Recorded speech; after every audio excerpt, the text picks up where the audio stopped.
The Crimean War has a special place in history.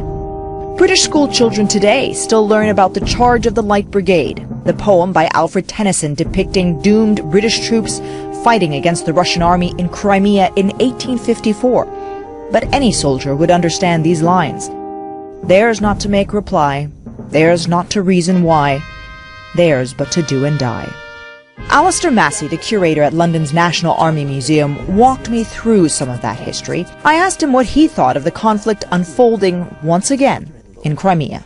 If you understand how important the Crimea is to the Russian psyche, how it's a symbol of Russian nationhood in terms of heroic defences in the past of this city against first the British and the French in the Crimean War of the 1850s, and then against the Germans in the Second World War, you can understand why this kind of crisis has brewed up in the way it has.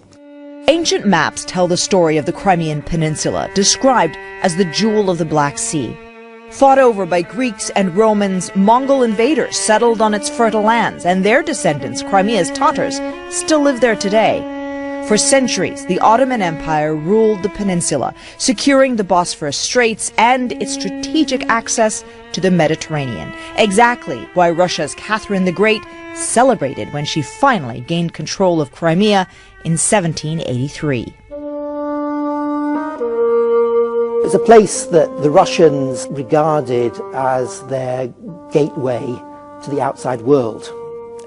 If you go north, all their ports are icebound, but this was a way into the warm waters.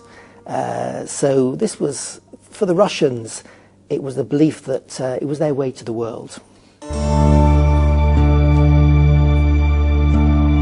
Sevastopol was the home of the Black Sea Fleet, and this was the way they were going to overawe the Turks. And the British and French decided to intervene in the Crimean War, so we had to go along, so it was believed, to Sevastopol to destroy that base, destroy the fleet, and wreck the docks, as we did. But Sevastopol held out for almost a year, a feat repeated nearly a century later. Soviet troops in Sevastopol resisted the forces of Nazi Germany for 6 crucial months. Russia today celebrates Sevastopol as a heroic city throughout history, even though Russia lost its battles there. We almost think we lost the war. In fact, we won it. Whereas the Russians who lost the war think of their glorious defence of Sevastopol and think, well, we won it really. So there's a lot of mythologising and history rewriting about the Crimean War.